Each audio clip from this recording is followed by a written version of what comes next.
In today's video, I'm going to teach you how to set up a subdomain in Kartra. We'll walk through the exact clicks you need to make, and I'll explain what each option means so you feel confident when you publish. Start on your Kartra dashboard. On the left panel, open Settings, then choose Domains to manage where your pages will live. On the Domain screen, click Add Custom Domain. When the wizard opens, choose Use a Subdomain. A subdomain is the part that appears before your main domain, like pages.yourdomain.com. In the first field, type just the subdomain prefix, such as pages or learn.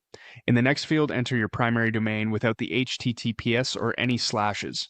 Click Next to continue. Now, set your index page. The index is the default page visitors see when they land on the root of your subdomain. Pick a destination page from your Kartra assets, or enter a custom page URL if you're pointing to something specific.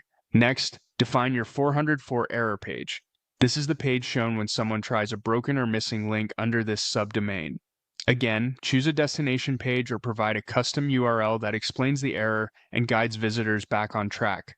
Click Next. For the connection method, choose automatic or manual.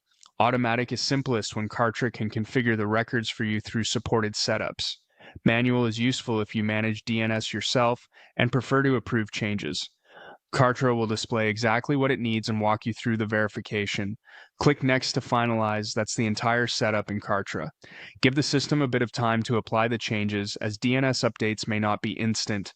When it's ready, visiting your new subdomain should bring up the index page you selected, and any mistyped links will gracefully route to your 404 page. You've successfully set up a subdomain in Kartra.